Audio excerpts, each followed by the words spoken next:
Assalamualaikum warahmatullahi wabarakatuh. Waalaikumsalam warahmatullahi wabarakatuh. Kepada yang terhormat Bapak Kepala Sekolah, kepada yang terhormat Bapak Ibu Guru SDN Gunungan, pertama-tama marilah kita panjatkan rasa syukur kita kehadirat Allah Subhanahu wa Ta'ala, yang mana pada kesempatan siang hari ini kita dapat berkumpul di kantor SDN Gunungan dalam keadaan sehat walafiat, tak kurang suatu apapun. Kedua kalinya sholawat serta salam marilah tetap terlimpah curahkan kepada junjungan kita Nabi besar Muhammad SAW, yang telah menuntun kita dari zaman kegelapan menuju jalan yang terang benderang. Bapak Ibu guru sekalian, di sini saya selaku pembawa acara akan menyampaikan susunan acara. Yang pertama pembukaan, yang kedua sambutan, yang ketiga yaitu kegiatan inti, yaitu diseminasi penyebaran pemahaman dan penerapan pengalaman budaya positif, dan terakhir penutup atau doa. Bapak Ibu guru sekalian, sebelum acara kita mulai, marilah kita buka bersama dengan bacaan basmalah. Bismillahirrahmanirrahim. Terima kasih. Untuk acara selanjutnya yaitu sambutan. Untuk sambutan akan disampaikan wakil dari Bapak Kepala Sekolah kepada Pak Tur Latif, dipersilakan. Assalamualaikum warahmatullahi wabarakatuh. Waalaikumsalam warahmatullahi wabarakatuh. Bapak Ibu guru semuanya, di siang yang cerah ini penuh sumber ya. Marilah bersama-sama kita panjatkan rasa puji Allah SWT, yang mana kita diberi suatu kesehatan pada siang ini. Bapak Ibu guru, ini merupakan kegiatan dari Bapak Ibu guru calon penggerak, yaitu sesi kedua, yang mana ini tiba saatnya Bu Indah Wulandari, sarjana pendidikan,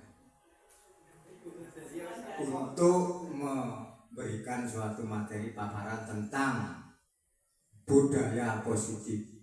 Ini merupakan materi yang akan disampaikan oleh beliau. Bapak Ibu guru semuanya, mohon ya volumenya dikecilkan. Water ini kasihan nanti lingkungan sekolah kita. Bapak Ibu semuanya,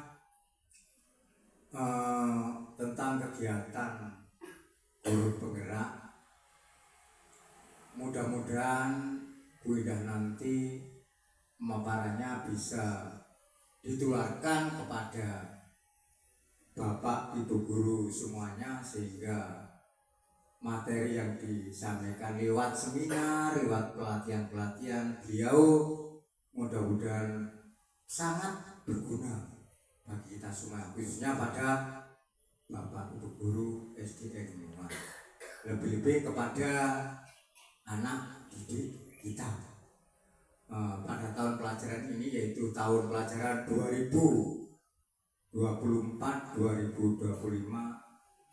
SD kita ini sudah 2 mengikuti calon guru pengendak sudah 2 orang. Lainnya nanti akan menunggu panggilannya.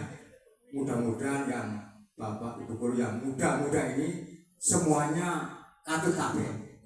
Itu harapan dari wakil Bapak Kepala Sekolah. Karena tadi Bapak Kepala Sekolah pesan karena ada keperluan rapat ke Dinas Kabupaten Mojokerto, saya disuruh untuk memberikan sebagai wakilnya beliau. Itu pesan dari Bapak Sogip, Bapak Kepala Sekolah kita. Tadi yang pertama sudah disampaikan oleh Bu Nisaul, sudah baik, sudah melewati 1 jam lebih. Nanti Bu Suindah, ya Bu Indah lupa ya, istimewa soalnya. Ya perlu dimaklumi, kayak kakek minum obat sehingga lupa gitu. Iya, lebih-lebih Bu Indah ini penyampaiannya sudah jam 12 lebih, nanti jam 1. Jadi ya perlu dimaklumi lah. Ini ngantuk, wong turu, jadi ya perlu dimaklumi lah, perlu kita sadari semuanya. Tapi kita tetap semangat, mendukung kegiatan dari Ibu Ika selaku calon guru penggerak. Mudah-mudahan nanti Bapak Ibu Guru semuanya bisa seperti beliau berdua. Semuanya akan berhasil dengan baik dan bisa mendapatkan nilai yang sangat memuaskan. Itu harapan dari kami, kita semuanya. Bapak Ibu semuanya, tentang pengalaman budaya positif. Nah, memang materinya hampir sama dari sesi pertama tadi. Ya, betul-betul nanti akan diberikan kita. Itu aja dapat kami sampaikan. Kurang lebihnya saya mohon maaf yang sedalam-dalam. Saya akhiri. Assalamualaikum warahmatullahi wabarakatuh. Terima kasih disampaikan. Untuk acara selanjutnya yaitu acara inti. Tapi sebelum acara inti, marilah kita tutup doa dulu. Mudah-mudahan pemaparan dari Bu Indah nanti memberikan kita keberkahan dan bermanfaat buat kita, dan juga diberikan kelancaran. Kepada Bu Nina untuk memimpin doa dipersilahkan.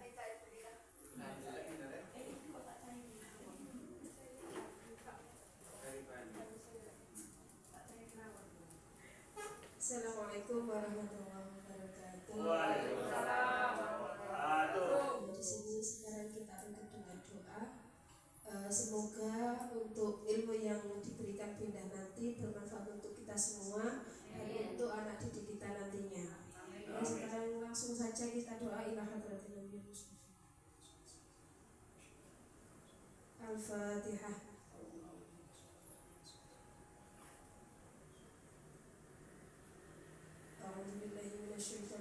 Bismillahirrahmanirrahim. Alhamdulillahirabbil alamin. Hamdan yuafi ni'amahu wa yukafi mazidah. Ya Rabbi alhamdu li jalali wal ikram. Allahumma shalli ala sayyidina Muhammad wa ala alihi wa sahbihi ajma'in. Allahumma ighfir lana wa li abaina wa li ummahatina wa li masyayikhina wa li mu'allimina wa li huquqi alaina wa li jami'il mu'minina wal muslimat wal muslimin wal muslimat al ahya'i minhum wal amwat. Allahumma inna nas'aluka salamatan fid dini wad dunya wal akhirah wa afiyatan fil jasad wa ziyadatan fil ilmi wa barakatan fil rizqi wa taubatan qabla al maut wa rahmatan indal maut wa maghfiratan ba'dal maut. والنجاة من النار والعفو عند الحساب يا أرحم الراحمين. ربنا آتنا في الدنيا حسنة وفي الآخرة حسنة وقنا عذاب النار. سبحان ربك رب العزة عما يصفون وسلام على المرسلين والحمد لله رب العالمين. الفاتحة. Saya akhiri. Assalamualaikum warahmatullahi wabarakatuh.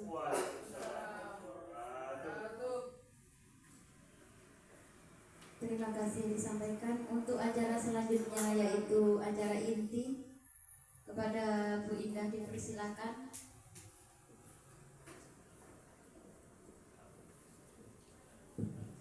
Terima kasih Bu Nisaun. Saya awali dulu. Assalamualaikum warahmatullahi wabarakatuh. Waalaikumsalam. Yang pertama saya ucapkan terima kasih teman-teman masih stay di sini, masih bersabar menunggu saya untuk memaparkan, yaitu diseminasi menyebarkan pemahaman dan penerapan pengalaman budaya positif yang sudah saya dapatkan di modul yang pertama ini. Perkenalkan lagi, tapi saya sudah berkenalan dengan jenengan semua. Pak Dul, nama saya adalah Indah Suwandari. Ini adalah bentuk doa dari orang tua saya, Pak Dul. Jadi jangan dirubah jadi Wulandari. Ya, Suwandari. Dari nama bapak saya, Pak Dul. Iya, betul, Bapak Suwarno. Teman-teman, terima kasih bersedia meluangkan waktunya di sini di jam ngantuk. Yang pertama adalah yang saya sampaikan, di sini kita belajar semua, nggih. Saya tidak bermaksud untuk menggurui, karena saya juga di sini posisinya belajar. Ayo kita belajar bersama-sama. Mari kita berdiskusi dalam waktu insya Allah kurang dari 1 jam setelah ini. Next. Nah, sebelum kita mulai diskusi, ini adalah kesepakatan diskusi kita. Yang pertama adalah berkesempatan berpendapat, kemudian berpikiran terbuka, berpartisipasi penuh, saling menghargai, berdiskusi dengan gembira dan bahagia. Dari kesepakatan ini, barangkali Bapak Ibu Guru ada yang mau menambahi atau sudah cukup ini? Cukup. Lanjut ya. Jadi kita bersepakat untuk saling berpendapat, saling menghargai juga ya.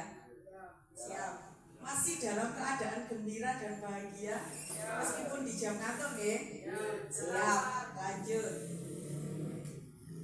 Nah, tujuan kegiatan diseminasi ini yang pertama adalah meningkatkan pengetahuan dan pemahaman tentang budaya positif.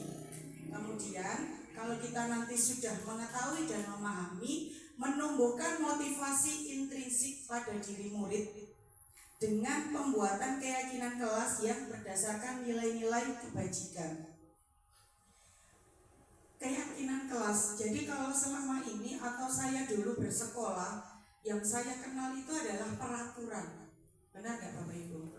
Betul. Jadi peraturan. Peraturan itu jenengan semua yang membuat, diaturkan atau diletakkan di dalam kelas ini ya aturannya seperti itu, tanpa mendengar pendapat dari murid.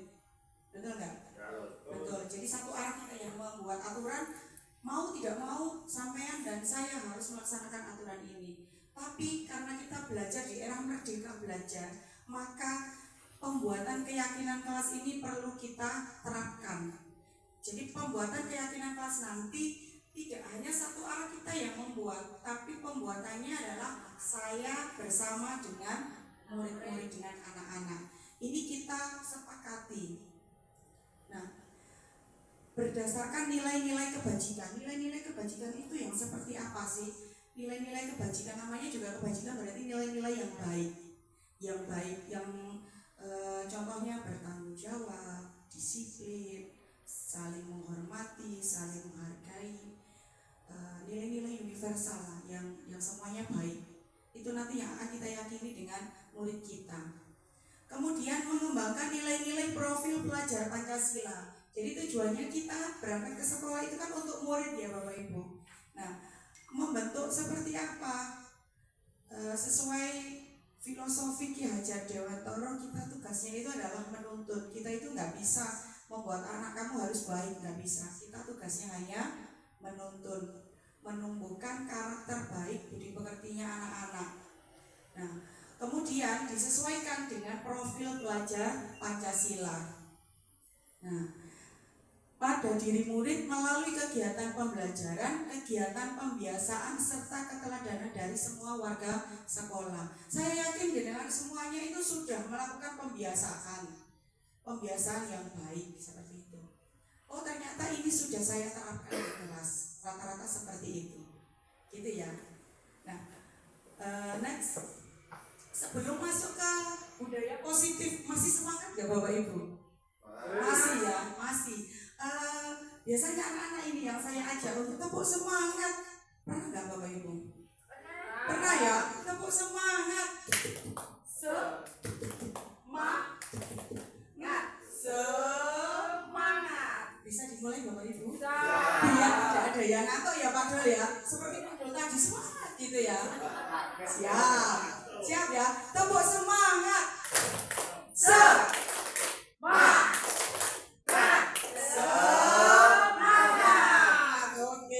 Semua lagi. Lanjut. Sudah mulai Pak Dul? Lanjut. Budaya positif. Jadi sekolah itu adalah yang kita impikan adalah sekolah idaman ya Bapak Ibu. Jadi di mana anak-anak itu datang ke sekolah, kemudian kita sebagai guru itu dinanti kehadirannya, kemudian kebiasaan, kemudian pembentukan karakter anak itu juga baik. Pembentukan karakter yang baik itu diperlukan adanya budaya positif ini. Budaya positif itu merupakan perwujudan dari nilai-nilai atau keyakinan universal yang diterapkan di sekolah.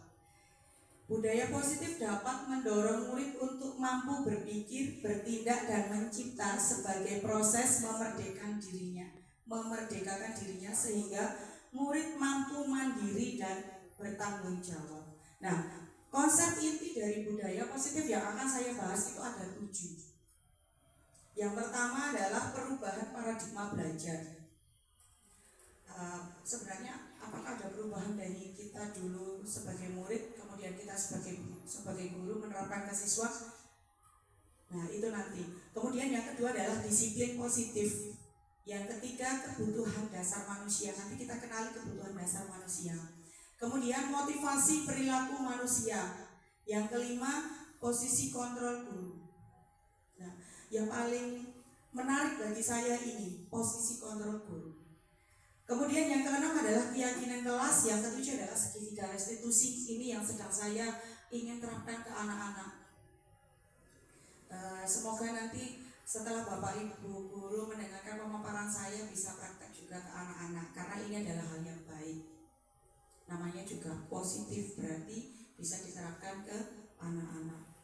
Next, yang pertama adalah perubahan pembelajaran dengan paradigma baru. Jadi perubahannya, pembelajaran dengan paradigma baru merupakan pembelajaran yang dirancang berdasarkan prinsip pembelajaran berdiferensiasi, sehingga para peserta didik belajar sesuai kebutuhannya berdasarkan tahap perkembangan sesuai teori psikologi modern untuk mewujudkan profil pelajar Pancasila. Jadi yang kita inginkan itu adalah murid-murid yang memiliki profil pelajar Pancasila.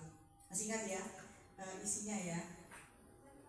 Belajar Pancasila, beriman dan bertakwa pada Tuhan yang Esa, dan berakhlak mulia, kebinaan global, gotong royong mandiri, kreatif dan bernalar kritis. Nah, ini jadi beriman bertakwa kepada Tuhan yang Maha Esa. Jadi itu yang kita inginkan nanti dari murid-murid kita. Lanjut, yang kedua adalah disiplin positif. Sebelum kita bahas yang ada di layar ini, karena hanya satu layar, saya ingin mengetahui pendapatnya Bapak Ibu guru. Sebenarnya kalau kita selama ini memaknai disiplin itu apa sih sebelum ke disiplin positif?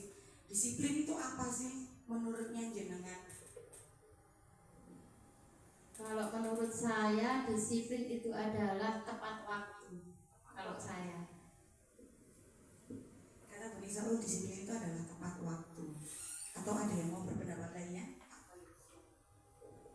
Kalau menurut saya pribadi, disiplin itu adalah taat peraturan yang berlaku.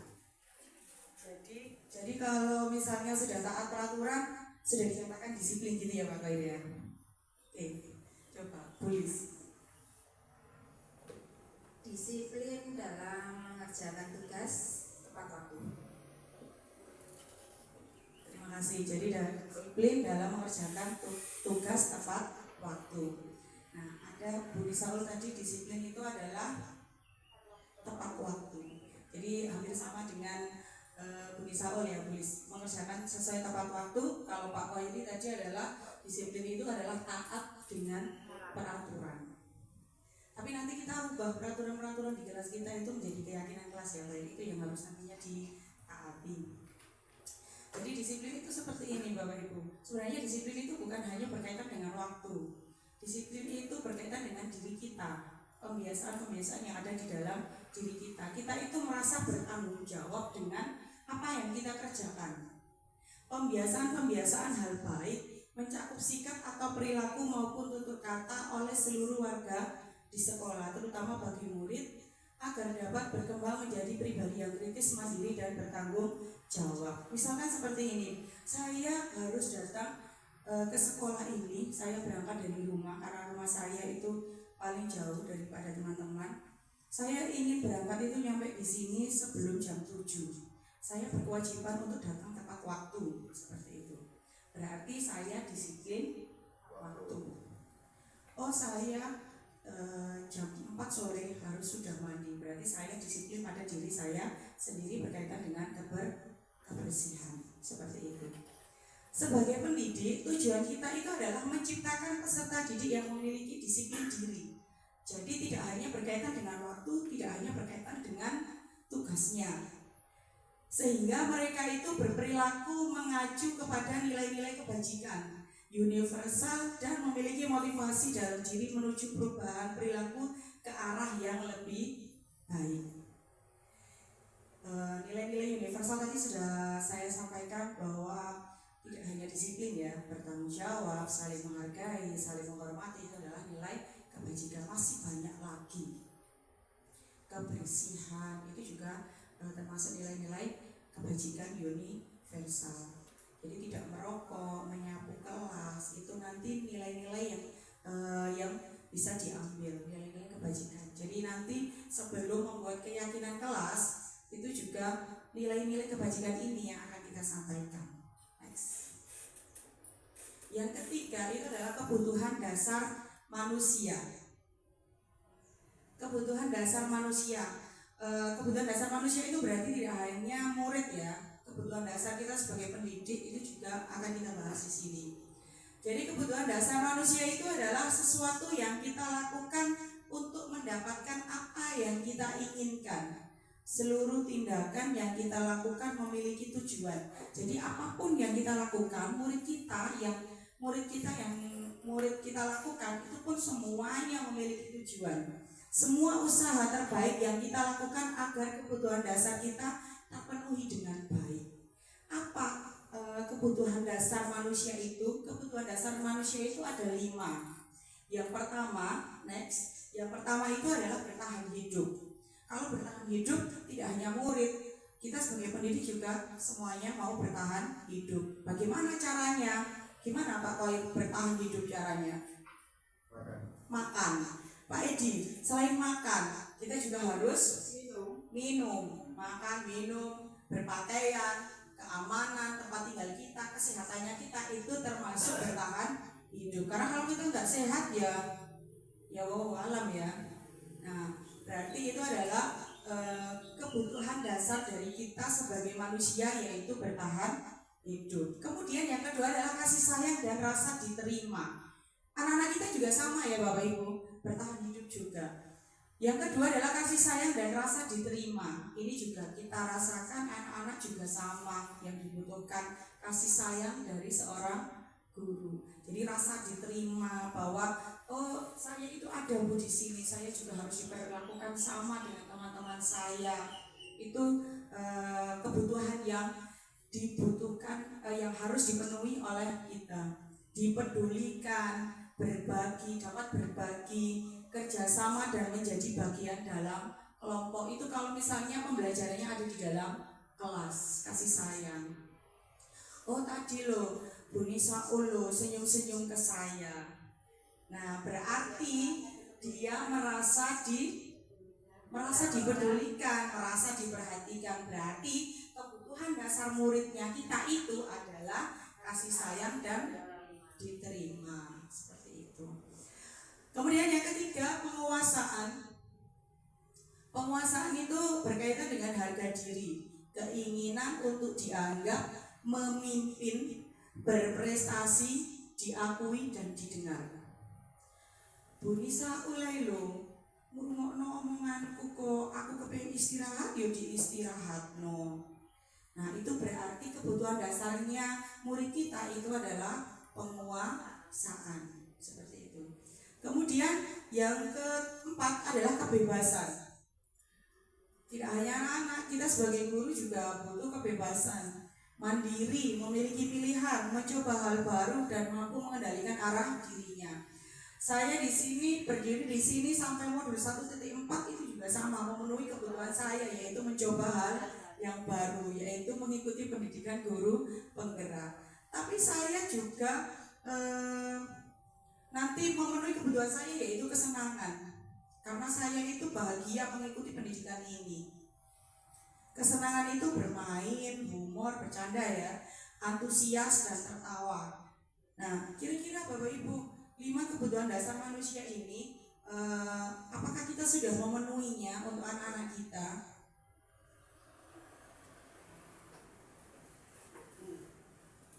Sampun ya? Sampun, harusnya sampun. Karena kita peduli, karena kita datang ke sekolah itu hanya untuk siapa Bapak Ibu? Untuk dirimu, kata Bu Kemi. Untuk murid ya. Jadi untuk murid semuanya, untuk murid. Next. Kemudian yang keempat ini adalah motivasi perilaku manusia. Jadi ini juga hal yang penting kita lakukan. Saya mempelajari tentang teori motivasi pada platform Merdeka Mengajar ini, baru saya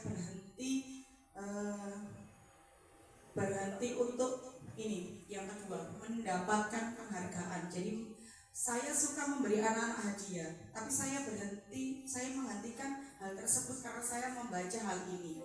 Jadi motivasi itu adalah hal yang mendasari seseorang untuk berperilaku atau sebuah dorongan ya, atau bertindak. Menurut Diane Goshen dalam bukunya Restrictive School Discipline ada 3 alasan motivasi perilaku manusia. Yang pertama adalah untuk menghindari ketidaknyamanan atau hukuman. Ini jelas ya. Saya akan mengerjakan PR.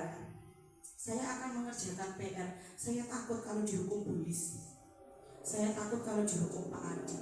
Jadi anak-anak itu merasa motivasi untuk mengerjakan tugasnya itu karena menghindari ketidaknyamanan atau hukuman. Aku mau ribet-ribet, aku pokoknya berlari isu daripada aku telat. Nah, sebenarnya dia tidak menghargai dirinya sendiri. Kalau berkata seperti itu, dia hanya menghindari hukuman. Kemudian yang kedua adalah motivasi untuk mendapatkan penghargaan atau imbalan dari orang lain. Kira-kira tadi saya sudah mengakui dengan jujur bahwa saya pernah melakukan hal seperti ini, dan saya tidak menyadari bahwa itu adalah termasuk motivasi eksternal.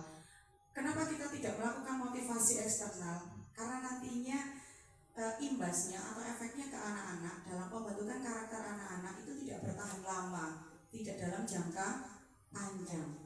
Jadi ketika anak-anak itu tidak ada penghargaan, maka mereka tidak akan melakukan hal baik tersebut.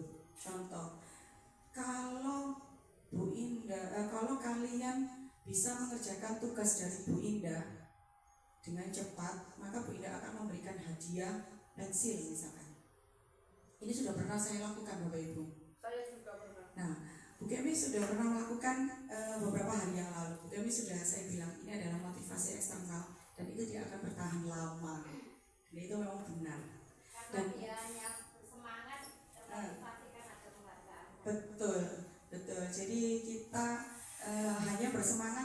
ketika ada hadiah itu adalah motivasi eksternal.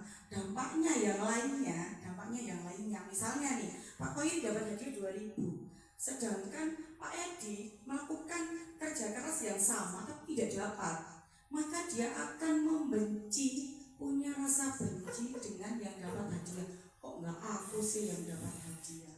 Seperti itu efek yang tidak pernah kita pikirkan. Benar nggak? Nah, pertanyaan bagus, bagaimana caranya untuk memotivasi anak-anak? Ini yang ketiga, motivasi yang perlu kita tumbuhkan ke anak-anak itu adalah untuk menjadi orang yang mereka inginkan dan menghargai diri sendiri. Jadi apa yang dilakukan anak-anak itu harusnya untuk dirinya sendiri, bukan untuk orang lain. Paham maksudnya? Kalau saya melakukan hal baik ini, maka saya akan diberikan Bu Kemi uang 2.000. Kalau saya nggak baik, maka Bu Kemi nggak akan ngasih 2.000, seperti itu ya. Nah, itu adalah motivasi eksternal. Tapi ketika anak-anak itu sudah menghargai dirinya sendiri, saya harus berlaku baik. Kenapa? Karena kalau saya baik, nanti efeknya juga akan baik ke saya. Membantu anak-anak menyadari bahwa berlaku baik itu efeknya untuk dirinya sendiri. Itu adalah motivasi yang ketiga, dan itu bertahan lama. Kenapa? Karena motivasi ini berasal dari dirinya sendiri, dari anak-anak sendiri. Motivasi intrinsik, seperti itu. Jadi kita coba menghindari motivasi yang pertama dan yang kedua ini. Kenapa? Karena motivasinya bersifat eksternal, itu nggak bertahan lama, dan itu menimbulkan efek-efek di belakangnya, seperti itu. Yang lebih baik adalah kita membuat anak-anak menghargai diri sendiri dengan nilai-nilai yang mereka percaya. Jadi kalau saya mengerjakan PR dengan tepat waktu, maka efeknya akan baik ke saya. Saya akan lebih menghargai waktu saya tidak gopoh dengan waktu mengerjakan PR, saya juga tidak akan dimarahi. Maksudnya kan juga tidak akan dimarahi, maka lama-kelamaan anak-anak akan menghargai dirinya sendiri, berlaku baik, seperti itu. Sakitnya. Contohnya kalau ke anak, saya sudah mengakui bahwa saya sudah pernah melakukan ini ya, Pak. Yang kedua, saya sudah berhenti seperti itu. Memang tidak mudah menumbuhkan karakter anak. Nah, kembali ke nilai-nilai kebajikan yang akan kita terangkan nanti di keyakinan kelas. Contoh nih, kalau kalian mengerjakan PR dengan baik, tepat waktu, maka saya tidak akan marah, seperti itu. Tidak akan mendapat marah atau tidak akan mendapat hukuman. Yang pertama kan, itu awalnya. Tapi ketika kita itu memberi pengertian bahwa mengerjakan PR, nah kalau di rumah apa yang harus kalian lakukan setelah pulang sekolah? Harusnya kalian itu makan, beristirahat, mengerjakan PR. Bermain HP boleh atau tidak? Boleh. Bermain HP boleh, bermain itu boleh. Karena memang kodrat anak itu adalah bermain ya Bapak Ibu ya. Jadi menurut Ki Hajar Dewantara bahwa kodrat anak itu memang bermain. Jadi anak-anak itu tidak bisa dihindarkan dari bermain. Kemudian kalau waktunya ngaji ya ngaji, kalau waktunya sholat ya sholat, kalau waktunya belajar ya harus belajar. Kita coba tumbuhkan hal yang seperti itu. Kita memberi pengertian bahwa kalau kita melakukan hal-hal baik yang seperti Bunda sarankan tadi, maka itu akan efeknya baik ke kamu. Nah, nantinya efeknya adalah anak-anak menghargai dirinya sendiri, bukan menghindari hukuman dari saya, Bapak ya. Jadi anak-anak kalau di rumah kan, oh tadi ada PR saya kerjakan. Memang awalnya menghindari ketidaknyamanan atau hukuman dari saya, tapi kan kalau misalnya anak-anak itu sudah berhasil menerapkan hal-hal yang di rumah itu tadi, berlaku dengan baik, bermain HP tidak berlebihan, waktunya belajar ya belajar, waktunya bermain ya bermain, maka akan menghargai dirinya sendiri dengan nilai-nilai yang mereka percaya, seperti itu. Oh sudah jawaban saya. Kebablasan main HP, nah itu Pak Wayan, kebablasan main HP itu banyak ya. Tidak hanya anak-anak atau muridnya kita. Jadi itu tadi kita selalu mengingatkan ke anak-anak bahwa bermain itu boleh, tapi harus menghargai waktu. Maka kalau kita menghargai waktu, kita kembali lagi ke disiplin. Disiplin waktu, disiplin ke dirinya sendiri, seperti itu. Gurunya insya Allah harus sudah menerapkan. Kenapa? Karena kita sebagai pendidik, sebagai guru itu harus memberikan teladan atau contoh yang baik. Maka nanti anak-anak itu juga akan meniru. Jadi selain mandi tepat waktu seperti itu, jam 4, jam setengah 5, jam 5, seperti itu Bu Kemi. Ya, kalau saya di rumah kan punya anak ya, jadi saya juga harus menerapkan ke anak saya, ayo mandi jam sekian mandi. Nah, itu. Oke, gitu ya Pak Koir ya. Nah, peran orang tua di rumah itu juga baik, harus baik. Kita juga harus berkolaborasi dengan orang tua. Orang tua juga tidak boleh melakukan pembiaran seperti itu. Gitu ya Pak Koir. Ya. Jadi penerapannya ke anak-anak itu tidak hanya kita ngomong, tapi juga memberi teladan atau contoh. Contohnya nih, kita masuknya jam 7, berarti anak-anak itu juga harus datangnya kurang dari jam 7. Kan kita juga harus datang kurang dari jam 7. Berarti kan secara tidak langsung kita memberi teladan atau contoh. Seperti itu. Cukup? Sip. Nah, itu adalah motivasi internal yang akan bertahan lama. Jangkanya lama ke anak-anak. Next. Nah, tujuan dari disiplin positif adalah menanamkan motivasi yang ketiga. Nah, tadi yang sudah saya sampaikan, motivasi yang ketiga pada murid-murid kita yaitu menjadi orang yang mereka inginkan, bukan kita inginkan ya, yang mereka inginkan, dan menghargai diri sendiri dengan nilai-nilai yang mereka percaya. Maka dapat dilakukan dengan cara satu, menghindari pemberian hukuman. Satu, pemberian hukuman. Kan anak-anak juga akan menghindari hukuman kan. Maka kita juga harus menghindari menghukum mereka. Loh, terus gimana Bu kalau misalnya ada anak yang tidak mengerjakan PR? Nanti kita bahas di segitiga restitusi Pak Koir. Nah, kemudian penghargaan yang berlebihan Bu Kemi, itu juga harus kita hindari sehingga dapat memunculkan motivasi intrinsik atau motivasi dari mereka sendiri, sekaligus dapat meminimalisir munculnya motivasi eksternal pada murid. Jadi motivasi dari mereka sendiri, tidak dimunculkan dari kita. Seperti itu. Next. Yang kelima, pembahasan yang kelima, kita sudah sampai kelima ya, masih semangat? Masih. Siap. Saya suka jawabannya. Masih semangat. Masih semangat. Saya suka lihat Pak Koir memperhatikan saya dengan baik, sama Bu Kemi tadi sama Bu Nisaul. Seperti penasaran apa sih yang mau disampaikan gitu ya Pak Koir? Sip.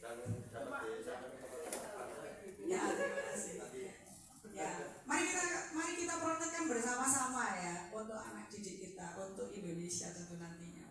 Yang kelima adalah posisi kontrol guru. Saya sudah sampaikan tadi, ini adalah materi yang menarik bagi saya karena posisi kontrol guru ternyata saya itu pernah melakukan kesalahan di situ. 5 posisi kontrol guru menurut William Gosen menyimpulkan 5 posisi kontrol guru. Yang pertama adalah sebagai penghukum. Ini yang tidak boleh. Boleh nggak? Ada kalanya boleh atau tidak? Boleh sebenarnya, tapi harus tetap kita hindari. Kan kembali lagi ke motivasi tadi, kita sudah belajar motivasi bahwa untuk menghindari hukuman atau ketidaknyamanan itu adalah motivasi eksternal yang tidak membuat anak-anak itu bertahan lama motivasinya. Maka kita perlu menghindari hukuman. Tapi ada kalanya hukuman itu juga ada kalanya hukuman itu tetap dilaksanakan Bu, kalau bisa dihindari. Kemudian yang kedua adalah membuat merasa bersalah. Ini juga alhamdulillah sudah pernah saya lakukan juga, dan saya menyadari seharusnya saya tidak melakukan itu ke anak-anak. Yang ketiga adalah berlaku sebagai teman. Kalau berlaku sebagai teman, sama paham ya, kita menganggap anak-anak itu seperti temannya kita. kita. Kemudian pemantau. Yang terakhir adalah posisi sebagai manajer. Posisi yang paling baik dari lima posisi kontrol ini, yang paling disarankan atau yang paling baik untuk kita lakukan adalah posisi sebagai manajer. Jadi tidak sebagai teman, tidak membuat anak-anak merasa bersalah, kita juga tidak menghukum. Paling tidak kalau kita tidak bisa menjadi posisi manajer, kita masih bisa menjadi pemantau. Kalau kita menjadi pemantau, nanti kita akan berlaku tentang konsekuensi. Semuanya kita belajar tentang konsekuensi sebenarnya, tapi yang diterapkan jika anak-anak itu ada kesalahan, kita tanya konsekuensinya terlebih dahulu, itu kita sebagai pemantau. Nah, yang pertama, kalau posisi kontrol kita itu sebagai penghukum. Jadi kalau kita sebagai penghukum itu tindakannya tidak terencana ya. Jadi biasanya itu spontan, refleks kita langsung hukum anak-anak karena kita marah, nadanya kita juga marah. Dan saya juga pernah melakukan hal seperti itu, Bapak Ibu. Saya sangat merasa bersalah pernah seperti itu ke anak-anak. Murid tidak tahu apa yang akan terjadi. Mereka tidak akan tahu apa yang terjadi. Ayo kamu ke sini. Mereka kan penasaran kenapa saya disuruh ke depan. Hukuman apa yang akan saya terima, kan seperti itu. Bersifat satu arah. Bersifat satu arah maksudnya adalah hanya guru melakukan ke murid, tapi murid dia nggak bisa nolak karena gurunya yang nyuruh. Kamu harus dihukum seperti ini. Kemudian berupa hukuman fisik atau psikis. Jadi hukuman itu tidak hanya berupa fisik ya. Kalau mungkin kita mikirnya dari tadi hukuman itu berarti lari ke lapangan, berdiri di depan kelas dengan satu kaki dan sebagainya. Hukuman psikis itu juga pernah kita lakukan sebenarnya.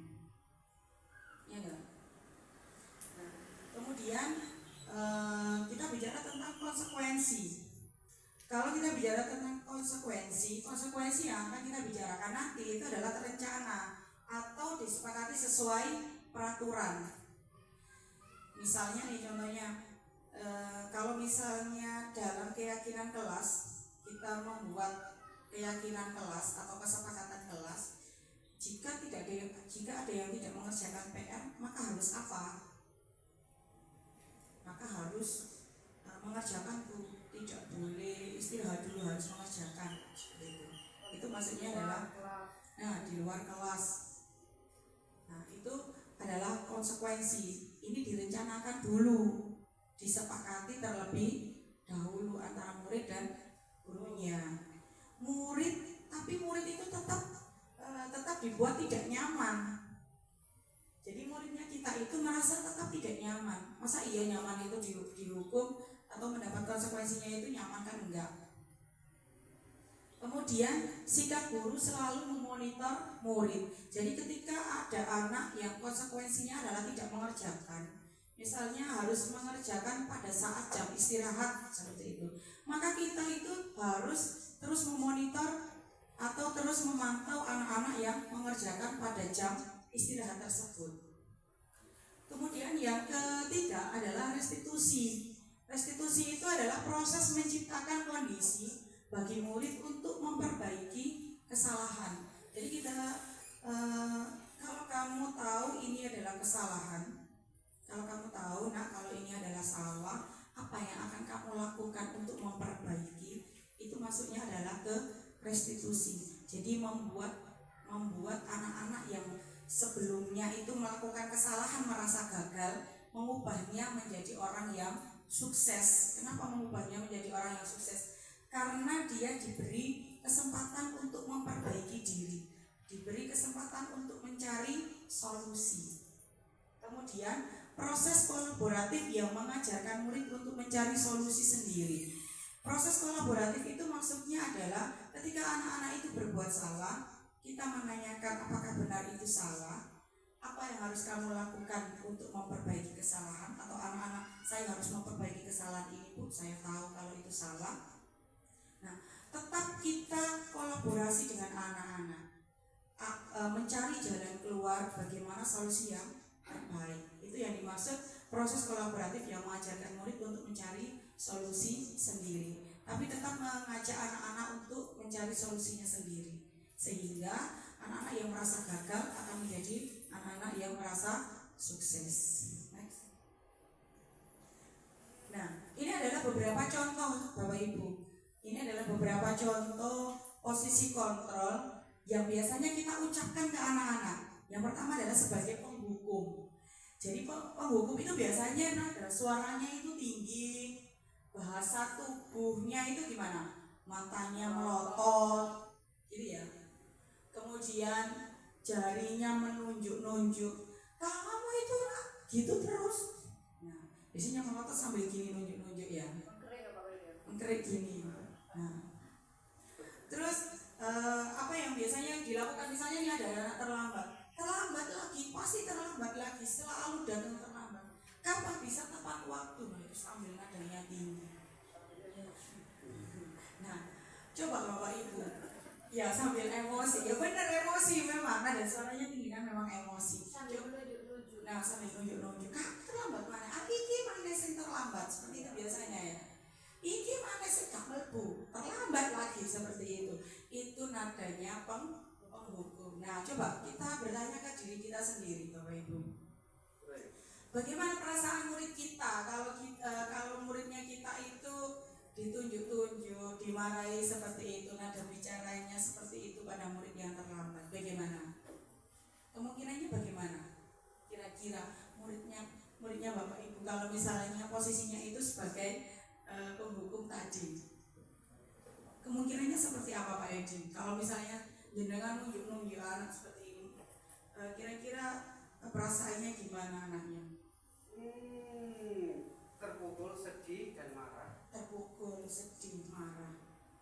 Jadi tidak merasa bahwa dia itu saya memang salah, tidak seperti itu. Maka rasa marah, merasa terpukul, merasa sedihnya karena dimarahi itu akan lebih dulu muncul daripada menyadari bahwa terlambat itu adalah kesalahan. Nah, kemungkinan muridnya marah, mendendam, bersifat agresif, ya kan? Itu yang akan muncul terlebih dahulu. Tapi muridnya jenengan nanti gak akan merasa bahwa oh iya ini adalah kesalahan saya karena terlambat itu tidak boleh. Itu akan melanggar keyakinan kelas saya bahwa saya harus datang tepat waktu, yaitu disiplin waktu, seperti itu.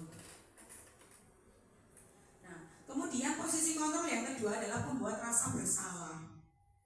Nada suaranya tidak seperti menghukum, melas ya, melas. Kamu berbuat gini lagi, kok diulangi lagi, gitu ya biasanya. Pernah ya? Pernah Bapak Ibu? Saya pernah. Bisa. Bahasa tubuhnya merapat pada anak-anak, kemudian bersikap lesu, bersikap atau menunjukkan bahwa mimik wajahnya itu adalah kecewa ke anak-anak. Jadi kan membuat anak-anak kita itu merasa bersalah. Contohnya, Adi, ada Pak Adi di sini. Adi, kamu ini bagaimana ya? Kamu sudah berjanji dengan ibu tidak akan terlambat lagi.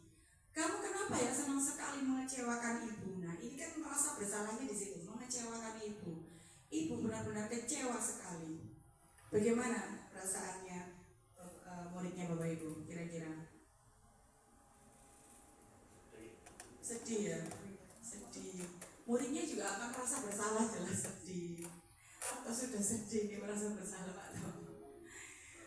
Bersalah telah mengecewakan ibu atau bapak ibu gurunya. Sedih ya. Jadi setelah ini mari kita coba menghindari hal ini. Saya juga akan terus belajar menghindari posisi kontrol sebagai pembuat merasa bersalah. Agak memelas kalau ibu ditanya. Kalau menanyakan ke murid beda ya. Tadi itu agak emosi beda. Oh ya, terima kasih Bu Gemi, karena memang ada suara saya agak tinggi ya. Kemudian tatapan mimik wajah yang saya miliki itu adalah kejam, katanya anak-anak Judas. Jadi apapun yang saya katakan, katanya anak-anak itu saya punya nada tinggi, marah dan sebagainya. Padahal saya tidak punya niatan untuk menghukum. Ada lemah lembut. Tidak lemah lembut saya Bu. Memelas, tapi Tidak memelas juga, tidak ada nada seperti itu. Tapi saya berusaha keras nantinya akan menjadi, paling tidak saya sebagai pemantau dan harus bisa menjadi posisi kontrol, yaitu sebagai manajer. Kemudian posisi sebagai teman, nada suaranya ramah, akrab, bercanda, bahasa tubuhnya merapat pada murid, mata dan senyum jenaka. Contohnya gimana, Bu? Contohnya bagaimana, Bu? Contohnya seperti ini. Ayolah kerjakan, kamu nggak kasihan tak sama Bu Indah? Nanti Bu Indah dimarahi loh sama bapak kepala sekolah. Oh itu kan buku baru terima lagi, saya kasih itu. Ya, tapi itu juga posisinya sebagai teman. Kamu nggak kasihan lah sama saya. Kan dia tidak memposisikan dirinya sebagai manajer, Pak. Itu ada dua. Adi, ayolah, bagaimana sih kamu? Kemarin kamu sudah janji ke bapak, bukan? Kenapa terlambat lagi? Sambil tertawa. Bu Kemi senyum lagi. Saya juga sering seperti ini ya Bu Kemi ya, memarahi anak tapi sambil tertawa atau sambil senyum. Nanti akan saya hindari. Bagaimana perasaan muridnya Bapak Ibu? Senang. Senang ya? Ya. Senang, meskipun dia salah, tapi dia tetap senang. Kenapa? Karena dia merasa bahwa gurunya itu akrab dengan dia nggak akan dimarahi seperti itu. Nah, dampaknya ini termasuk dampak positif. Hanya saja ada dampak negatifnya apa? Muridnya nanti bergantung terhadap guru. Nantinya itu akan menimbulkan rasa kecewa ketika gurunya itu tidak bersikap ramah lagi. Itu yang dampak negatifnya. Sebenarnya dampak positifnya kan baik ya, ramah. Itu kan juga memberi contoh ke anak-anak bahwa kita itu juga harus bersikap ramah. Tapi dampak negatif yang akan yang diterima anak-anak ketika ada setitik saja bersikap tidak ramah, maka mereka akan merasa kecewa terhadap kita. Ya, akibat lain dari posisi teman itu adalah bila ada yang menyuruh lagi bersikap baik, nantinya si murid itu tidak akan berlaku dengan hal yang sama seperti itu. Contohnya nih, Pak Edi itu ramah dengan anak-anak, memposisikan dirinya sebagai teman ke anak-anak. Disuruh Pak Edi mau karena dia merasa bahwa Pak Edi itu akrab, merasa Pak Edi itu baik ke anak tersebut. Tapi sisi negatif yang akan kita jaga adalah ketika anak itu kita kasih arahan dari atau kita suruh dari guru yang lainnya, kemungkinan mereka tidak akan melakukan hal yang sama seperti ke Pak Edi seperti itu. Next. Nah, sebagai pemantau, kalau sebagai pemantau nada suaranya tetap datar, bahasa tubuhnya formal. Bahasa tubuhnya formal gimana? Nggak cengengesan berarti ya, tidak ada senyum-senyum, tidak bercanda seperti itu. Contoh percakapannya seperti ini. Adi, tahukah kamu jam berapa kita mulai? Tahu, Pak. Kamu terlambat 15 menit. Apakah kamu sudah mengerti konsekuensinya yang harus dilakukan bila terlambat? Nah ini, jadi guru itu menanyakan konsekuensinya terlebih dahulu. Kemudian si anak, paham Pak, saya harus tinggal kelas pada jam istirahat nanti dan mengerjakan tugas ketertinggalan saya. Ya gurunya, ya benar, nanti pada saat jam istirahat kamu harus tinggal di kelas untuk menyelesaikan tugas yang tertinggal tadi dan saya tunggu. Nah pada posisi pemantau ini, gurunya juga harus tetap memantau, tetap memonitoring apa yang dilakukan oleh murid seperti itu. Hasilnya murid-muridnya kita nanti akan memahami konsekuensi yang akan mereka dapat. Nah paling tidak kita itu sebagai memantau. Terus yang selanjutnya adalah posisi kita sebagai manajer. Nada suaranya tulus, bahasa tubuhnya tidak kaku mendekat ke murid. Ini beda lagi ya. Nah, contohnya, Adi, apakah kamu mengetahui jam berapa sekolah dimulai? Jam 7. Jadi kamu terlambat, kira-kira bagaimana kamu akan memperbaiki masalah ini? Jadi belum tanya ke konsekuensinya, tapi menanyakan, mengubahnya dulu dari orang gagal ke orang sukses. Jadi menanyakan solusinya, berkolaborasi ini adalah sikap restitusi ya yang akan dilakukan pada tahap ketika kita itu jadi posisi manajer. Jadi berusaha tetap kolaboratif dengan murid untuk mencari solusi diri sendiri. Saya bisa menanyakan teman saya, Pak, untuk mengerjakan tugas yang tertinggal. Baik, itu bisa dilakukan. Apakah besok akan ada masalah untuk kamu agar bisa hadir tepat waktu? Tidak, Pak, saya bisa hadir tepat waktu. Seperti itu. Dan selanjutnya, itu adalah posisi kita sebagai manajer. Jadi tidak sebagai teman, tidak sebagai penghukum, tidak juga membuat anak-anak itu merasa bersalah. Pada posisi manajer, suara guru sebaiknya tulus, tidak perlu marah, tidak perlu meninggikan suara, apalagi menunjuk-nunjuk. Fokus pada murid, bukan untuk membahagiakan guru atau orang tua. Murid sudah mengetahui adanya suatu masalah dan sesuatu perlu terjadi. Bila guru mengambil posisi pemantau, guru akan melihat apa konsekuensinya. Namun pada posisi manajer, guru akan mengembalikan tanggung jawab pada murid. Jadi kalau sebagai pemantau akan tanya konsekuensinya. Tapi kalau sebagai manajer nanti akan menanyakan apa yang harus kamu lakukan, solusi apa yang harus kamu ambil, seperti itu. Contoh lain, penerapan 5 posisi kontrol guru. Nah, kalau penghukum tadi ya, berdiri dengan sebelah kaki di depan kelas. Kemudian membuat merasa bersalah tadi sudah dicontohkan ya. Coba next saja Pak Koyo. Kalau ini kasusnya murid itu tidak mengerjakan tugas yang diberikan. Jadi itu beberapa posisi kontrol yang bisa kita ambil. Kalau sebagai teman, ayo dong kamu kerjakan tugasnya. Nanti kalau sudah selesai kita main game. Nah, itu sebagai teman ya. Kalau pemantau, kamu sudah melakukan kesalahan dan sudah mengetahui konsekuensinya, sekarang selesaikan dan segera kumpulkan. Tapi kalau sebagai manajer, apakah kamu tahu kesalahanmu, keyakinan sekolah apa yang kamu langgar, atau keyakinan kelas apa yang kamu langgar, dan apa yang akan kamu lakukan untuk menyelesaikannya? Seperti itu. Nah, next. Nah, coba Bapak Ibu, kira-kira kalau kita sudah belajar tentang 5 posisi kontrol tadi ya, posisi kontrol apakah aku ketika ada guru itu percakapannya saya kecewa sekali dengan kamu, membuat rasa bersalah, apakah betul? Betul ya. Jadi membuat rasa bersalah. Jadi sudah hebat semua Bapak Ibu di sini.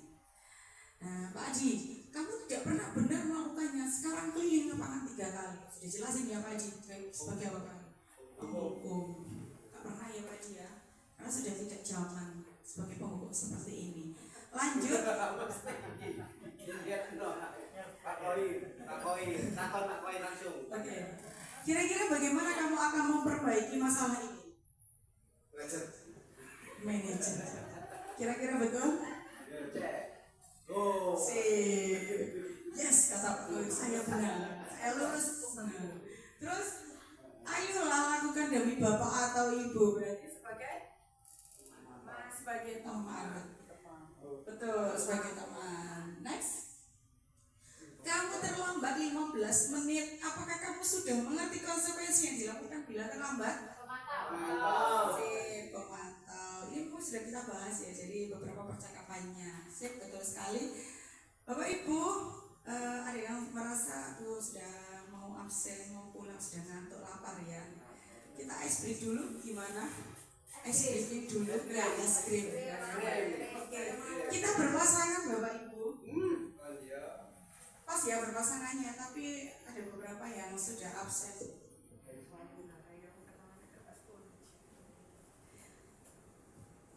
Coba cari pasangannya Bapak Ibu.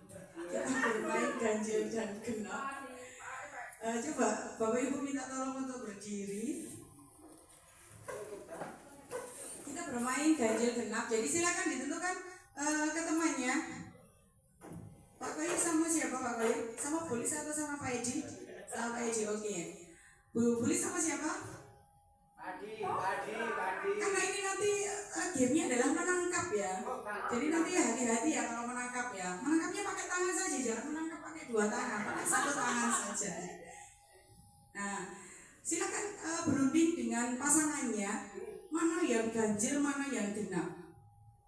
Ketika nanti saya bilang ganjil, maka ganjil harus menangkap, jangan merangkul lah Bu Kemi. Nanti kasihan Pak Sigit kalau dirangkul sama jenengan, apa nanti? Kalau saya bilang ganjil, berarti ganjil ya menangkap dengan tangan ya. Nanti tangannya seperti ini saja. Tangan yang kanan yang dipakai, tangan kirinya di belakang. Jadi kita nggak peluk-pelukan ya, bukan makromnya. Nah, kalau berarti yang genap harus apa? Harus menghindar. Siap? Ganjil genap. Ganjil genap Bapak. Kalau Bapak silakan jenengan tentukan mana yang ganjil, mana yang genap. Ya, jenengan sama Bapak biar jangan contoh. Ganjil genap. Kalau saya bilang ganjil, berarti yang ganjil menangkap, yang genap harus menghindar. Sama-sama salaman gini. Jangan salaman ya, seperti ini saja Pak Edi. Nah, betul. Nah, kalau misalnya saya bilang ganjil, Pak Koin kan berarti harus menangkap. Pak Edi ternyata berhasil menghindar. Berarti siapa yang menang? Pak Edi sih. Yes. Kalau saya bilang genap, berarti genapnya ya yang nangkap, yang ganjil harus menghindar.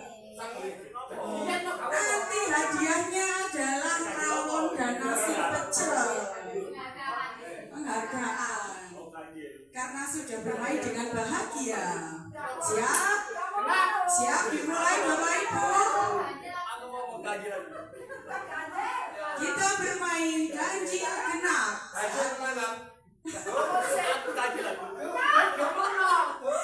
Belum Pak Koi, belum saya bilang ganjil genap. Siap?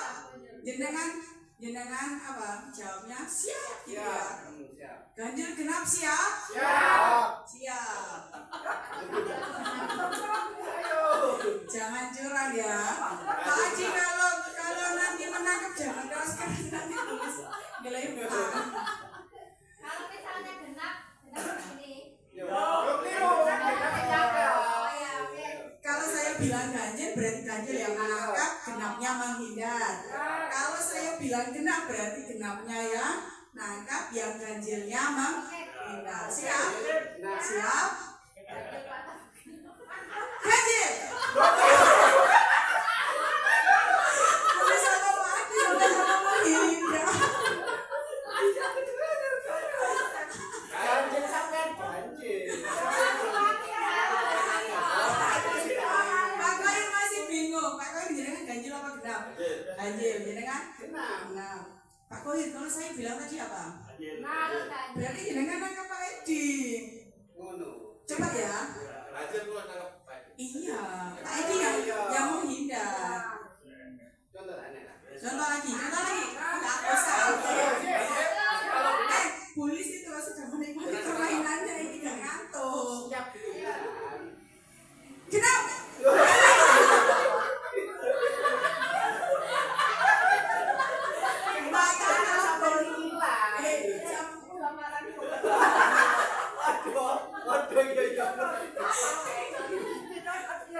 Terima kasih Bapak Ibu.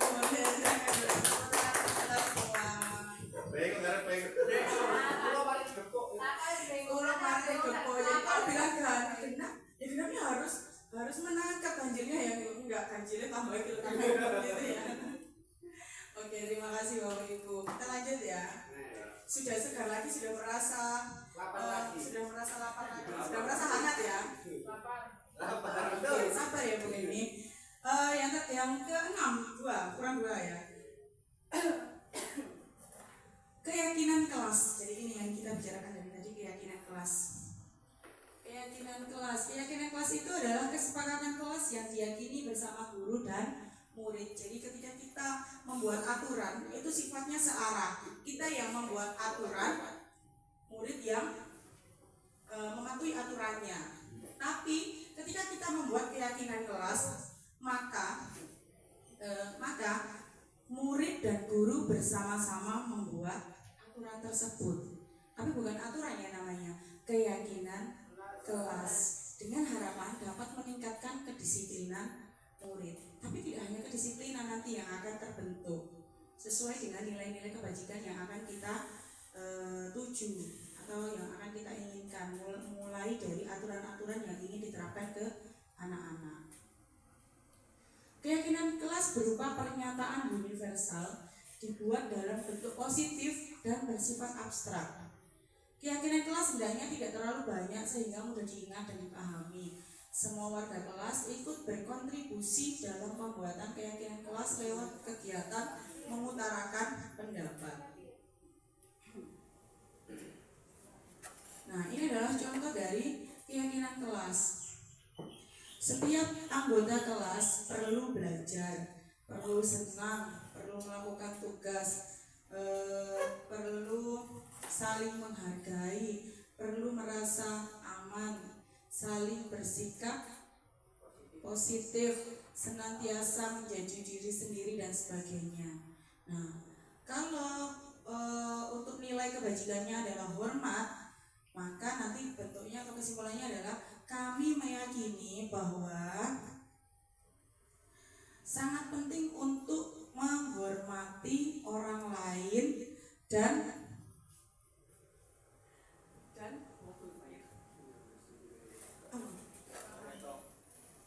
menghormati orang lain dan barang milik orang lain, menghormati semua orang lain dan barang milik orang lain.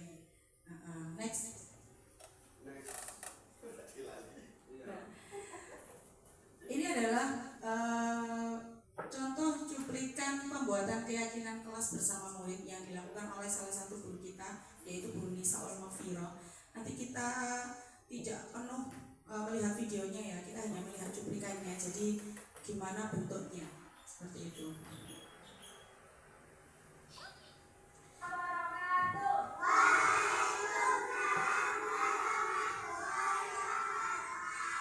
Nah, diawali dengan memberi salam ke anak-anak.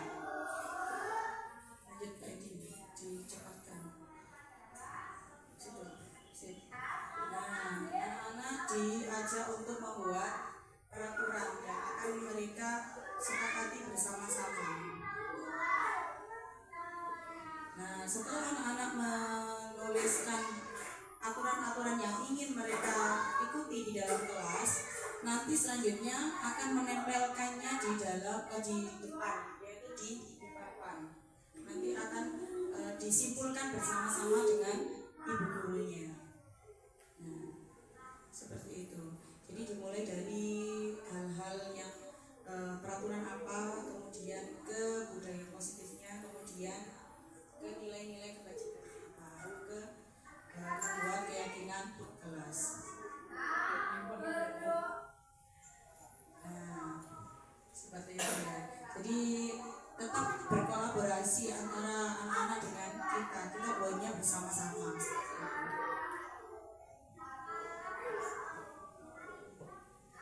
Sampai terakhir tadi. Nah, ini membuat kesimpulan. Jadi membuat kesimpulan apa yang akan mereka yakini dari nilai-nilai kebajikan universalnya. Misalnya tadi hormat itu kan nilai kebajikan. Nah, apa yang akan diyakini? Yang akan diyakini oleh kelas tersebut adalah hormat ya. Yang akan diyakini nantinya adalah anak-anak di dalam kelas itu, misalnya saya mengajar kelas 6, maka kelas 6 itu akan meyakini bahwa harus menghormati semua orang dan menghormati juga barang milik orang lain, seperti itu. Jadi dari kata hormat, maka apa yang akan diyakini di dalamnya, seperti itu. Sudah punya bayangan Bapak Ibu? Siap, lanjut. Nah, yang terakhir, yang ketujuh adalah segitiga restitusi. Jadi segitiga restitusi itu adalah suatu proses dialog yang dijalankan guru atau orang tua agar dapat menghasilkan murid yang mandiri dan bertanggung jawab. Segitiga restitusi membantu murid memiliki tujuan, disiplin positif, dan memperbaiki dirinya setelah berbuat salah. Restitusi bukan untuk menebus kesalahan, namun untuk belajar dari kesalahan. Nah, ini yang saya sampaikan tadi. Nama namanya juga segitiga. Jadi ada tiga pilar di situ yang membentuk. Yang pertama adalah menstabilkan identitas. Jadi langkah-langkah kita melakukan segitiga restitusi, yang pertama itu adalah menstabilkan identitas. Yang kedua, validasi tindakan yang salah. Jadi kita memvalidasi tindakan anak-anak yang salah. Kita coba mencari tahu apa yang mereka lakukan. Kemudian yang ketiga adalah menanyakan keyakinan kelas. Menanyakan keyakinan kelas atau keyakinan sekolah. Next. Nah, langkah yang pertama tadi adalah menstabilkan identitas. Nah, contohnya seperti ini dialognya ke anak-anak. Ketika kita menemui beberapa kesalahan, berbuat salah itu adalah manusiawi. Bu Ida juga pernah kok berbuat hal yang seperti itu. Bapak Ibu itu tidak tertarik, saya tidak tertarik siapa yang salah. Saya hanya ingin mencari solusi dari permasalahan ini. Ketika ada anak-anak yang bermasalah, kamu berhak kok merasa seperti itu. Jadi kita memposisikan diri kita sebagai apa berarti? Tetap sebagai manajer ya. Jadi tidak membuat anak-anak itu bersalah pada kesalahannya. Jadi itu adalah tahap menstabilkan identitas. Ketika kita sudah menstabilkan identitas mereka, dari orang yang menstabilkan identitas itu maksudnya adalah karena dia salah, kamu harus merasa bersalah, tidak seperti itu. Karena kamu salah, saya tahu, kamu juga tahu kalau itu salah. Nah, itu namanya menstabilkan identitas. Kemudian yang kedua, setelah menstabilkan identitas, yang kita lakukan adalah memvalidasi tindakan yang salah. Divalidasi nih, tindakan mana yang salah. Nah, misalnya nih ada anak yang tidak mengerjakan PR. Bu Ida juga pernah kok tidak mengerjakan PR. Berbuat salah itu wajar, manusiawi, itu yang menstabilkan identitas. Tapi ditanyakan lanjutannya, kamu tahu kan kalau itu salah? Coba disampaikan ke Bu Ida, kenapa kamu tidak mengerjakan PR? Nah, kemudian anak itu mengutarakan apa yang menjadi kesalahannya, itu adalah validasi tindakan.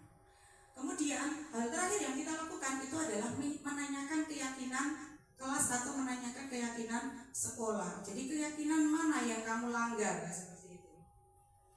Keyakinan mana yang dilanggar? Apa keyakinan kelas kita? Apa keyakinan sekolah kita? Nilai-nilai apa yang kamu langgar? Misalnya kalau dia itu senangnya ngatai temannya, ngomong nyebut orang tuanya seperti itu. Berarti apa yang dilanggar? Misalnya hormat. Nah, hormat. Jadi bahwa sudah meyakini anak di dalam kelas itu bahwa harus menghormati semua orang, tetapi tidak menghormati dengan mencaci dan sebagainya. Berarti nilai-nilai yang dilanggar itu adalah nilai hormat seperti itu. Nah, next, ini adalah contoh dari video penerapan segitiga restitusi pada murid saya di kelas 6, yaitu pada kasusnya Ananda Fahri sering tidak masuk sekolah dengan berbagai alasan ketika tidak masuk sekolah. Kita coba dengarkan dialognya.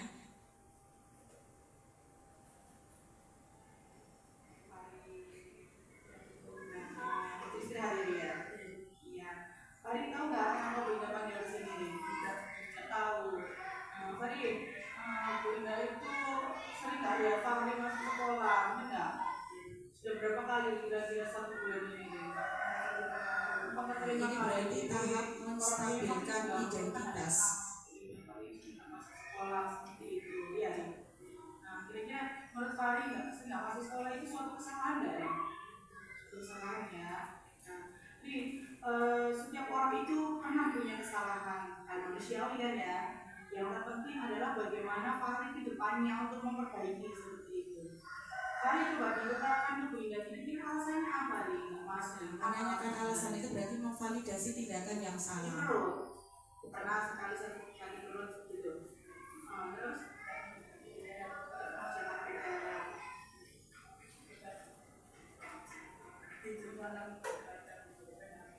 main HP. Tapi biasanya Fahri izinnya ke Bu Indah sakit gitu ya dia. Tapi ternyata bohongnya ya tahu ya kalau tahu ya dia. Fahri kira-kira masih ingat gak dengan keyakinan kelasnya kita Fari? Apa coba? Kalau Fari nggak masuk. Yang ketiga berarti menanyakan keyakinan.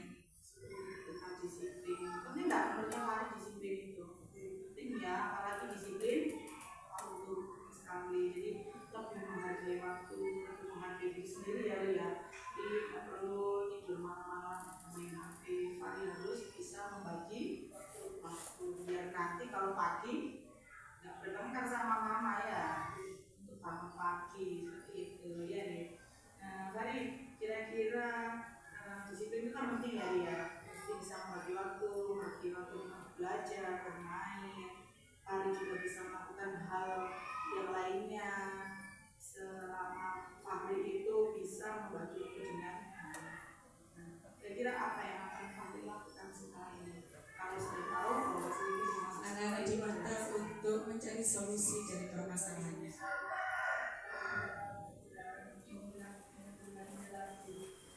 Fahri sudah minta maaf, jadi tidak mengulangi. Nanti Winda akan lihat setelah ini Fahri rajin sekolah atau tidak. Mungkin Fahri Winda juga akan berkoordinasi dengan orang tuanya Fahri ya.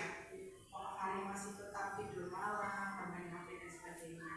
Oke, terima kasih. Itu adalah contoh dari penerapan segitiga restitusi yang sudah saya lakukan ke murid saya. Ini kita lewati ya. Jadi ada 2 kasus di murid saya, tapi saya contohkan hanya satu saja. Jadi seperti itu ya Bapak Ibu. Kita coba menstabilkan identitas mereka, tidak membuat mereka bersalah, tapi mengetahui bahwa mereka itu salah.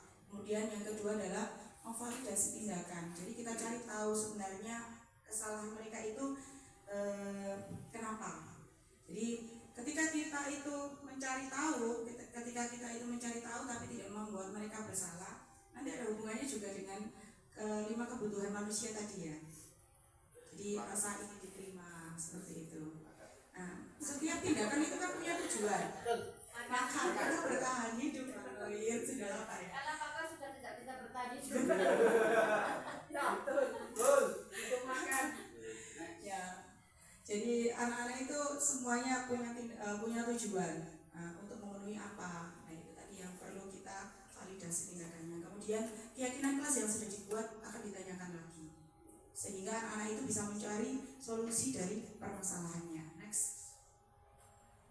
Nah, kesimpulan. Sebelum saya membacakan kesimpulan, mungkin Bapak Ibu ada yang mau menanggapi dari hal ini atau memberi umpan balik dari apa yang saya paparkan? Pas. Tidak ada. Terima kasih. Jadi kesimpulannya adalah penerapan budaya positif di sekolah merupakan salah satu upaya peningkatan kualitas pendidikan nasional. Jadi ini adalah upaya kita untuk memperbaiki kualitas pendidikan ya. Diharapkan jika seluruh konsep inti budaya positif tersebut telah dipahami oleh warga sekolah, maka akan terbangun budaya positif di lingkungan sekolah. Penerapan budaya positif ini tidak bisa dilakukan tanpa dukungan dari semua elemen yang ada di sekolah. Jadi kita memang harus punya satu tujuan. Dengan penerapan budaya positif juga diharapkan dapat mewujudkan visi sekolah dan membentuk karakter murid yang memiliki nilai-nilai profil belajar Pancasila.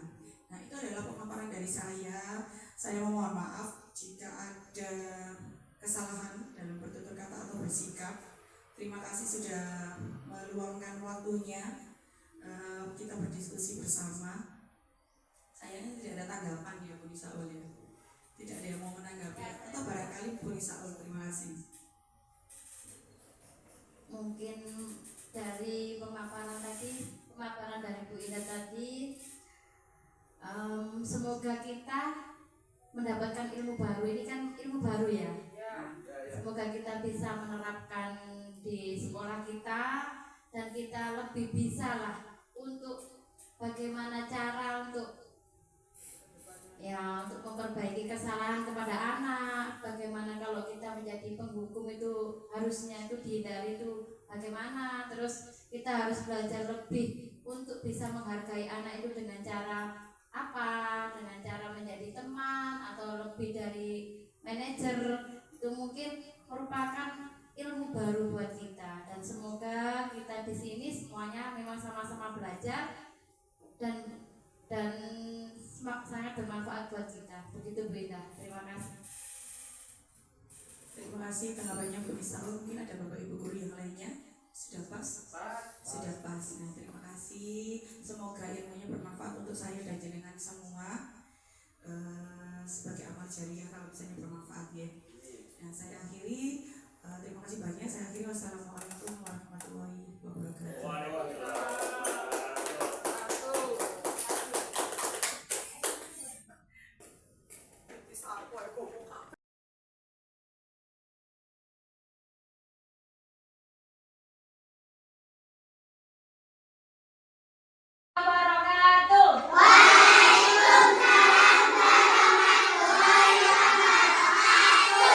Selamat pagi anak-anak. Selamat pagi Bu. Selamat pagi ya. Sebelum kita memulai pelajaran, terlebih dahulu kita berdoa. Siapa yang menyiapkan? Ayo Mas Akam, siapkan dulu. Siap. Berdoa dimulai.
Terima kasih. Untuk hari ini kalian diajak Bu Nisa untuk membuat keyakinan kelas. Kalian tahu keyakinan kelas itu apa? Tahu. Apa? Keyakinan kelas atau kesepakatan kelas itu kita membuat aturan dan apa? Kita harus mematuhi. Aturannya untuk siapa? Untuk kalian dan juga bu guru yang ada di kelas ini, ya. Yang ada di kelas ini. Kamu nanti bisa menuliskan aturan apa saja yang harus dipatuhi. Yang matuhi siapa? Kamu dan juga bu guru. Bisa? Bisa. Nanti Bu Nisa kasih kertas, kamu ambil alat tulis kamu keluarkan. Ya. Jadi nanti kita buat keyakinan kelas.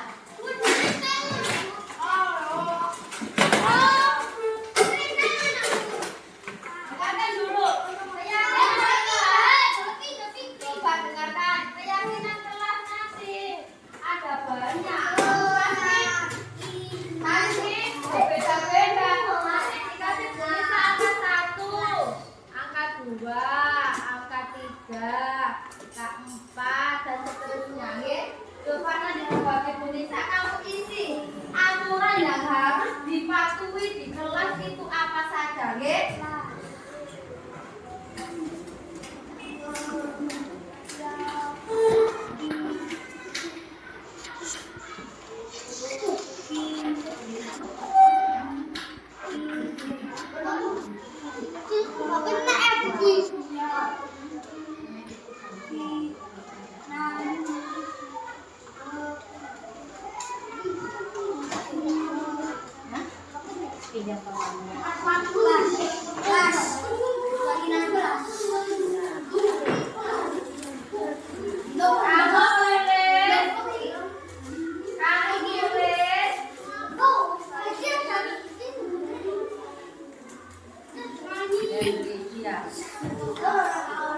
Kamu tulis ya.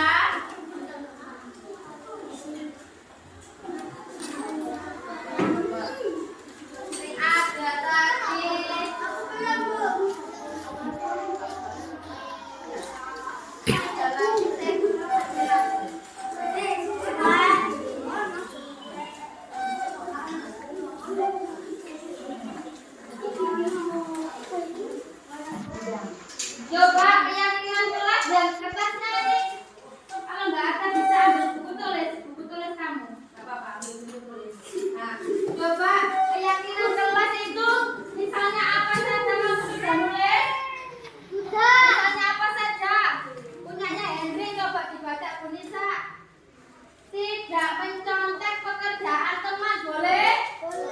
Berarti kamu di kelas tidak boleh mencontek pekerjaan teman.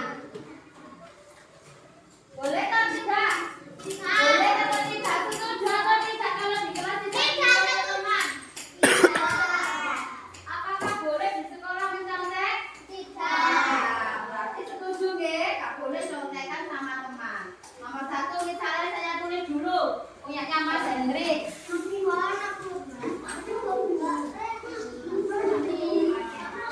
Tidak boleh mencontek di kelas.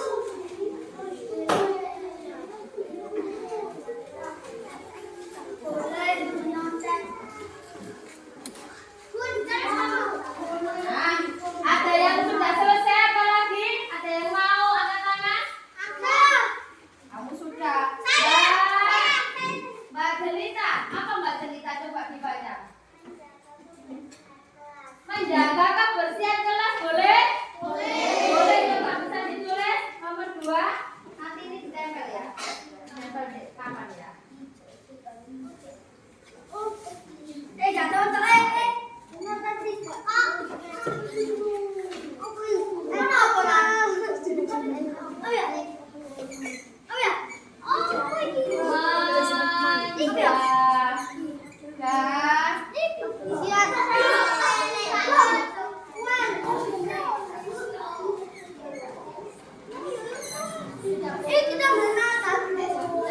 Gak boleh rame.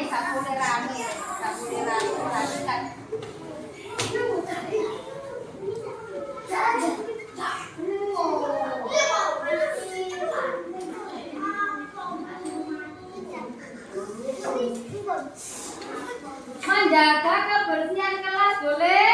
Boleh. Apa lagi? Boleh. Ada yang punya lem? Boleh. Loh, nggak bisa. Apa lagi coba? Saya. Apa? Mengerjakan tugas tepat waktu boleh? Boleh coba tulis. Mengerjakan tugas tepat waktu.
duduk.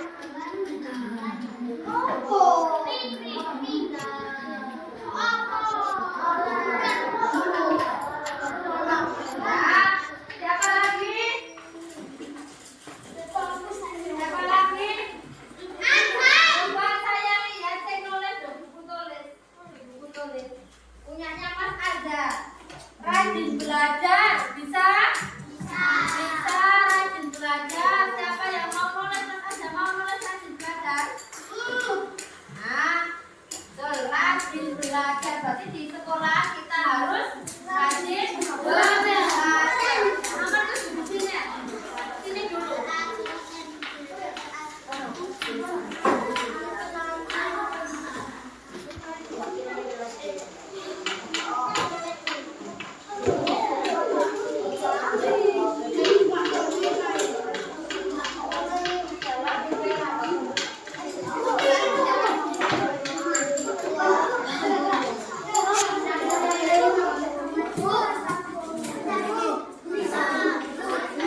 Rajin belajar. Coba yang lain. Coba, Mbak. Ya, enggak tadi habis. Coba, bentar. Ini punya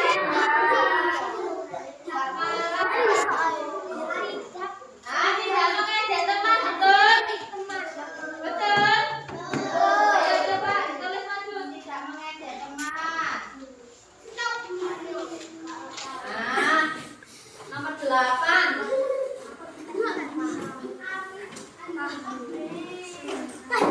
Tidak mengejek teman.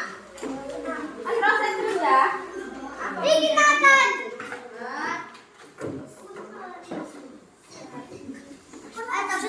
Tidak mengejek teman.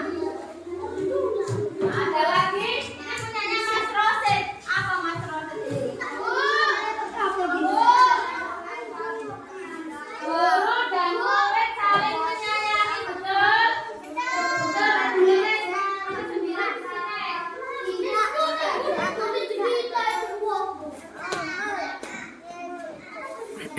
Guru dan murid saling menyayangi. Murid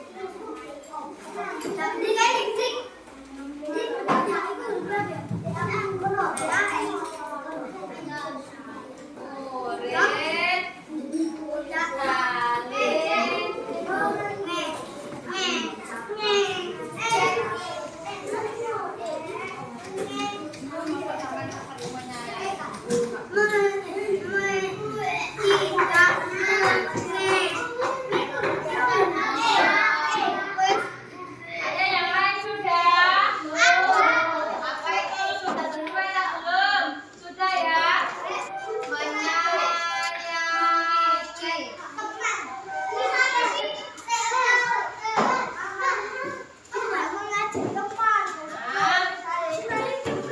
Ya betul. Ini. Coba punyanya Mas ada apa? Belajar dengan sungguh-sungguh sama dengan ini. G nomor 7 G. Rajin belajar G sama G. Coba ini sampai 9 kalau ditambah bisa saling menghormati, bisa? Sampai nomor 10 ya. Saling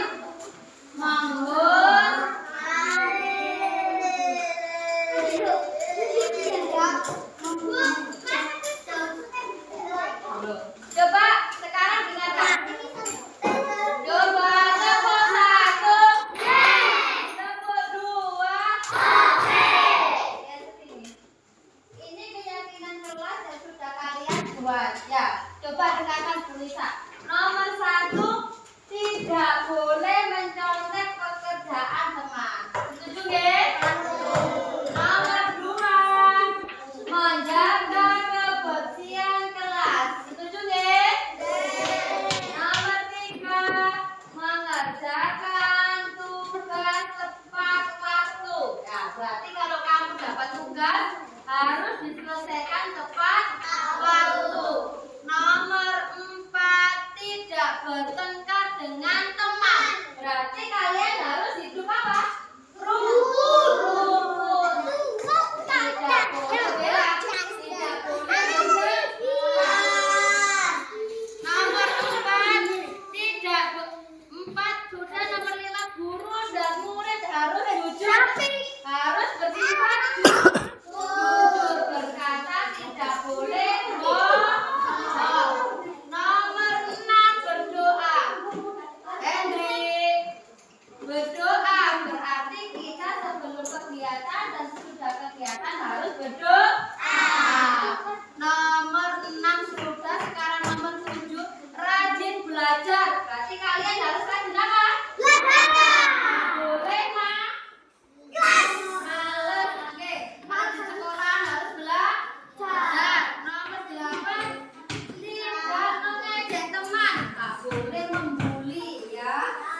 komputer, nanti dicetak yang bagus, dikasih hiasan, nanti dipajang tulisan nggih di belakang nggih.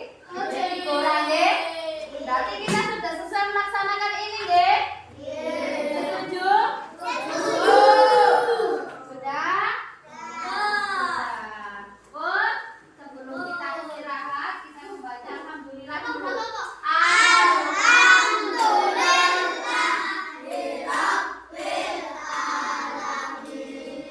Assalamualaikum warahmatullahi wabarakatuh.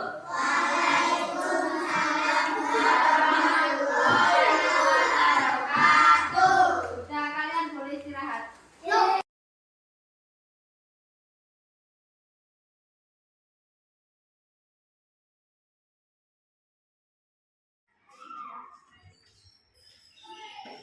Fari, ya Bu. Nah, waktu istirahat ya dia. Iya. Fari tahu nggak kenapa Bu Indah panggil ke sini deh? Tidak tahu. Fari, Bu Indah itu sering nggak lihat Fahri masuk sekolah, bener nggak? Sudah berapa kali kira-kira 1 bulan ini deh? 4 atau 5 kali. Jadi orang tuanya Fahri juga mengeluhkan hal yang sama ke Bu Indah. Fahri sering nggak masuk sekolah seperti itu, ya Rin. Nah, kira-kira menurut Fahri nggak masuk sekolah itu suatu kesalahan nggak, Rin? Suatu kesalahan ya.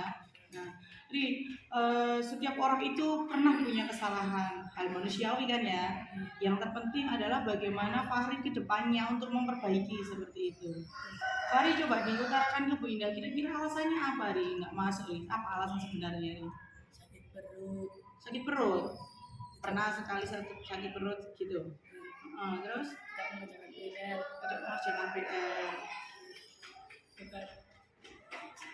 Tidur malam begadang, banyak main HP. Banyak main HP. Tapi biasanya Fahri izinnya ke Bu Indah sakit gitu ya Ria. Tapi ternyata bangunnya siang. Nah, tahu ya Ria kalau salah ya Ria. Nah, Fahri kira-kira masih ingat nggak dengan keyakinan kelasnya kita, Ri? Apa coba kalau Fahri nggak masuk? Datang tepat waktu. Datang tepat waktu berarti tentang apa? Disiplin. Tentang disiplin. Penting nggak menurutnya Fahri disiplin itu? Penting ya, apalagi disiplin waktu penting sekali. Jadi lebih menghargai waktu, lebih menghargai diri sendiri ya Ria. Jadi nggak perlu tidur malam-malam untuk bermain HP. Fahri harus bisa membagi waktu biar nanti kalau pagi nggak bertengkar sama mama ya, untuk bangun pagi seperti itu ya Ria. Nah Fahri, kira-kira disiplin itu kan penting ya Ria. Jadi bisa membagi waktunya untuk belajar, bermain. Fahri juga bisa melakukan hal yang lainnya selama Fahri itu bisa membagi waktu dengan baik. Nah, kira-kira apa yang akan Fahri lakukan setelah ini? Kalau sudah tahu bahwa sering tidak masuk sekolah itu adalah kesalahan. Ya Bu, Fahri menyesal dan Fahri minta maaf dan tidak akan mengulanginya lagi. Fahri sudah minta maaf, jadi tidak mengulangi lagi. Nanti Bu Indah akan lihat setelah ini Fahri rajin sekolah atau tidak. Kemudian Fahri Bu Indah juga akan berkoordinasi dengan orang tuanya Fahri ya. Apakah Fahri masih tetap tidur malam, bermain HP dan sebagainya. Oke, nah seperti itu Fahri ya. Janji tidak melakukan lagi ya. Siap. Nah kalau sudah Fahri boleh kembali istirahat.